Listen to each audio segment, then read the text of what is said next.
Today, we're setting off on a journey to a place that, honestly, it looks like it was plucked straight out of a sci-fi novel.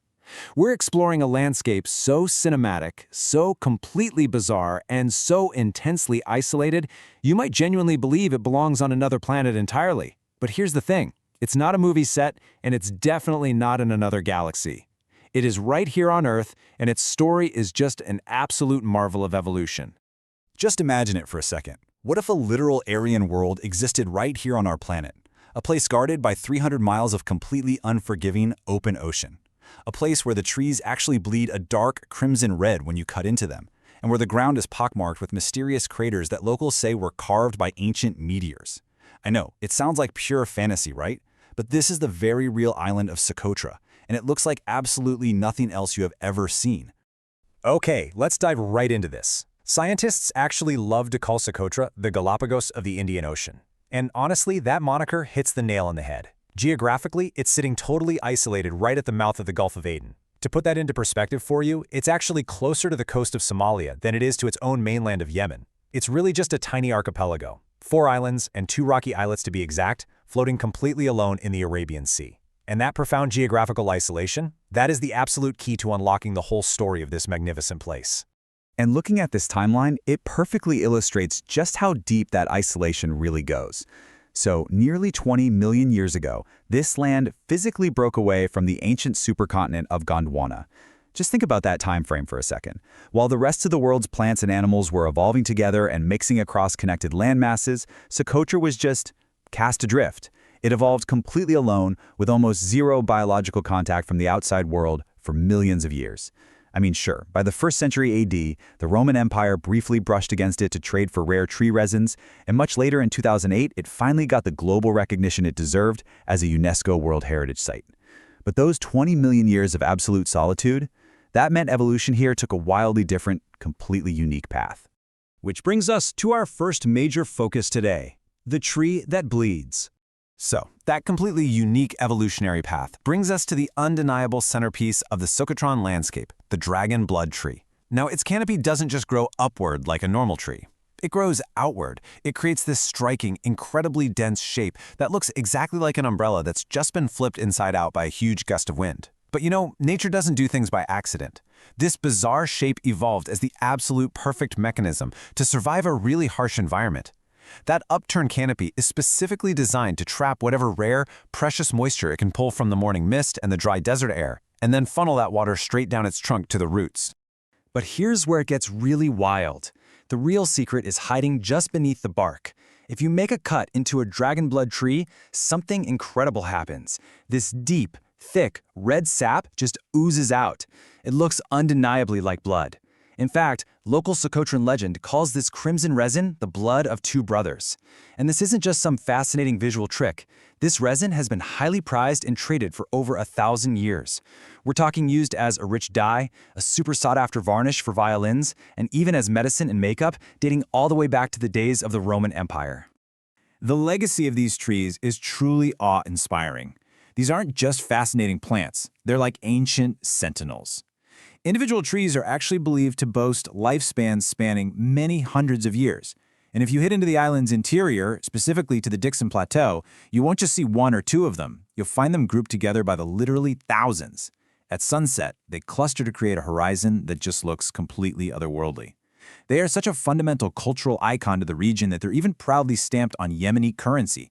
They are quite literally silent witnesses standing in the exact same spot since before entire empires rose and fell across the globe. But hey, the trees aren't the only mystery nestled out there in the interior. Deep in the heart of Socotra, there's this very distinct crater-like waterhole, and local lore insists this striking feature was carved out by a massive meteorite strike a long time ago. Now, whether this is just a purely geological phenomenon or actual evidence of a cosmic impact, it beautifully blurs the line between hard science and ancient myth. It just adds this incredible layer of mystery to an island that already feels like a fragment of a different universe that just fell from the sky. Let's move on to our next section, a living museum of evolution. So, stepping back from the mysterious craters for a second, you start to realize the entire island is a biological masterpiece, which, by the way, is exactly why it earned that UNESCO World Heritage status back in 2008.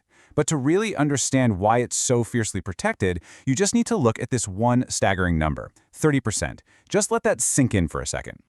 Let me explain why that matters so much. Socotra is home to more than 800 distinct plant species, and an incredible 30% of those species are endemic. That means they exist here on this tiny, isolated speck of rock and literally nowhere else on the entire planet. One really fantastic example of this is the desert rose. It's this thick, uniquely twisted plant topped with these delicate, vibrant pink flowers. Honestly, it looks less like a typical plant and way more like a carefully crafted bonsai sculpture grown by nature itself. But this alien biodiversity extends way beyond just the flora. The island's isolated evolutionary path has also yielded extremely rare endemic bird species that fill the skies, and reptiles sliding over the rocks that, again, you cannot find anywhere else on Earth. And all of this incredible wildlife is framed by an insanely diverse, rugged landscape. We're talking jagged mountain ranges, deep winding canyons, vast hidden cave networks, and on the coast, just stunningly calm, pristine turquoise beaches. It is a wildly unique ecosystem packed into a remarkably small footprint. All right, let's shift gears to Section 3, Guardians of Socotra. Because it is absolutely crucial to remember that this otherworldly landscape isn't just some empty wilderness or an abandoned scientific laboratory. It's a home, and the local Socotran families are its true guardians. They play a vital role in keeping this fragile ecosystem intact, largely by implementing a highly effective, super strict policy of sustainable ecotourism. Here's how it works. Step 1.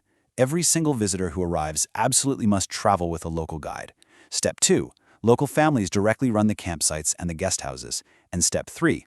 This ensures that the revenue generated from tourism is intentionally and carefully kept right there within the local community, rather than being extracted by huge outside corporations.